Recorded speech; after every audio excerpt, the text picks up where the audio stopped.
there, and welcome to another episode of OATS Uncut, Orator Academy Talks Uncut, where we keep it candid, real, and maybe a little messy because life is like that. Today, I want to talk about something that's been on my mind and my heart for a while.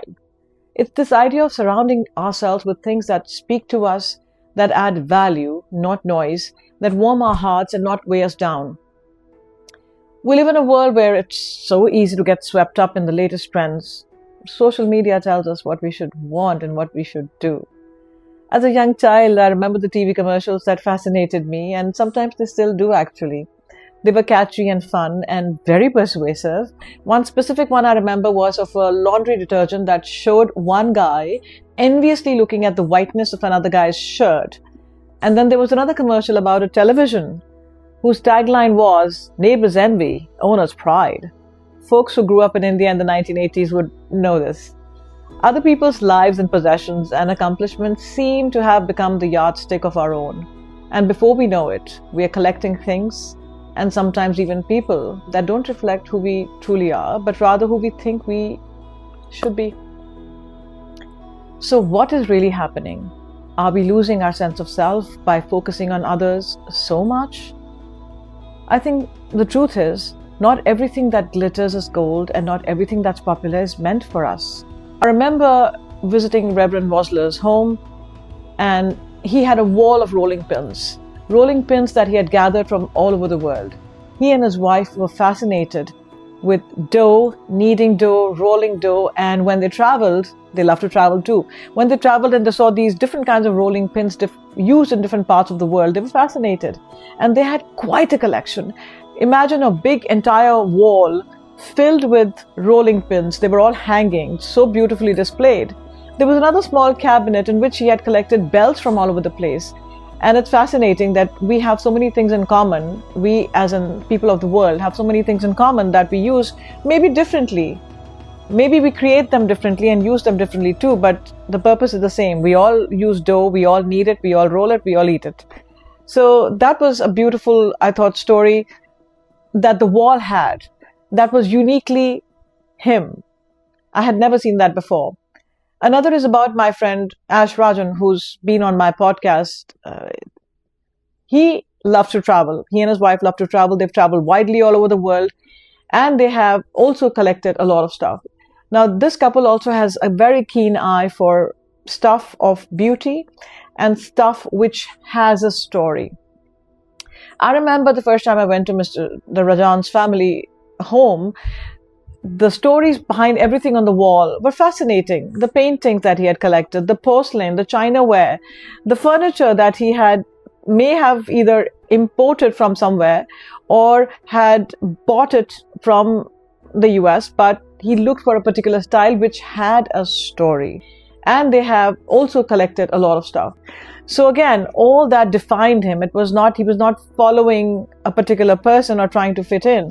I thought it was very beautiful collection. And I would laugh and say that, well, the house was like a museum or is like a museum because he continues to travel and continues to gather stuff.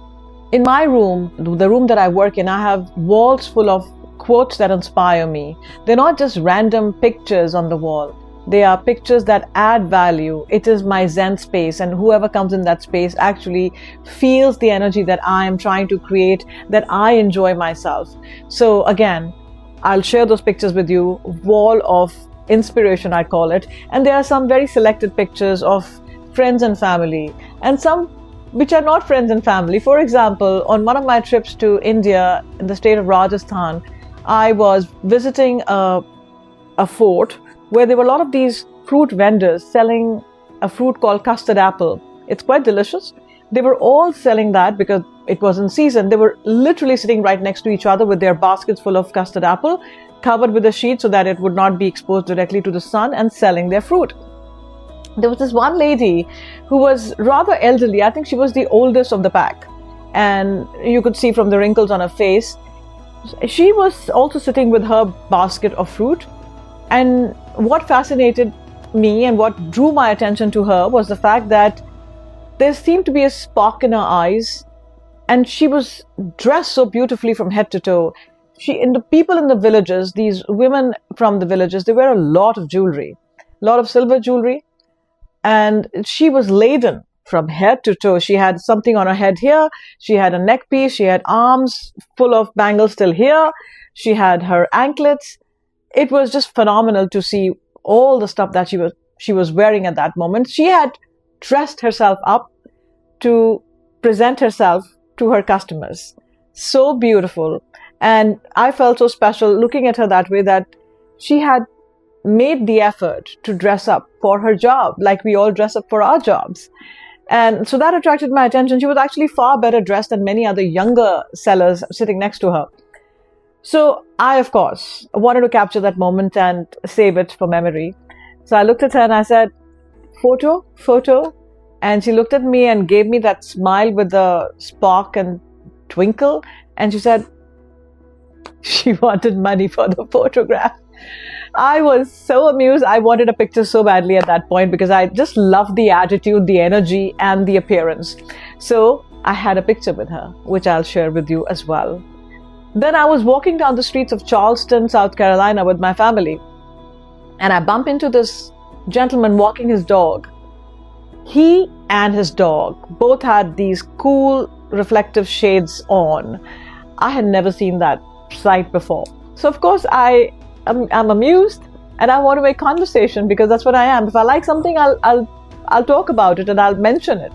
So I stopped the gentleman and I said, "Sir, this is so adorable. May I have a picture with you and your dog?"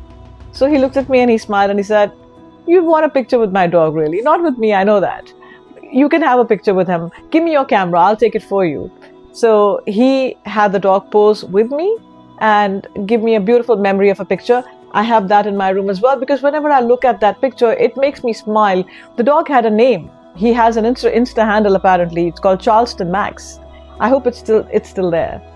So I have Charleston Max on my piano in my room. I have this lady from Rajasthan in India, the fruit vendor, besides friends and family too, and besides the inspiration quotes on the wall. Then I found myself sitting with a china set which belonged to my mother-in-law. It was an English china set, very expensive, clearly, because she saved it and she barely used it like most of us have. I've seen my mother save the finest china for I don't know who, I don't know for what, I don't know for when. But unfortunately, sometimes these things not having been used also develop cracks and they get chipped sometimes. And I managed to bring my mother-in-law's china set to where I am in the US now. It came through easily, but not a lot, but a few things got lost in transit because they were gentle, they were delicate, nonetheless. Now, these two cups from that set, which I thought were beautiful, but they got really very bad chip that could not be repaired, I didn't have a heart to throw because there is little story to it. That is my mother-in-law's dinner set, which she really found very special. It was very special to her. And even though she's not with us anymore, she passed away many years ago, but that was something of value to her. And that is the story for me from that chipped cup. That is a part of a set which was special to a special person in my life. So it's of no use to me, but what do I do with it? So I stuck some soil in it and I put a succulent in it. So I used that cup to fill it with mud, put a plant, and when I look at that plant, it makes me so happy and warm and fuzzy in my heart because that's a memory and that's a keepsake and that's a story and that adds value and brings me joy. If it doesn't warm my heart or tell a story, why keep it? We shouldn't decorate our lives to impress others. We should curate our surroundings and our company with intention. Choose things that whisper comfort, not scream status. Things that make us feel grounded, not anxious. Things that remind us of who we are and not who we are trying to be to fit in. Because let's be honest, the herd is loud, and if we keep trying to run with it, we'll end up tripping over our own feet, bent out of shape, lost, confused, exhausted. And the irony? Most people in the herd are just as confused as we are. So why follow a crowd that doesn't even know where it's going? So today I invite you, take a moment to look around your space, your home, your friendships, your relationships, your calendar, and ask yourself, Does this add value to my life? Does it carry a story that warms my heart? Or is it just here because everyone else has it?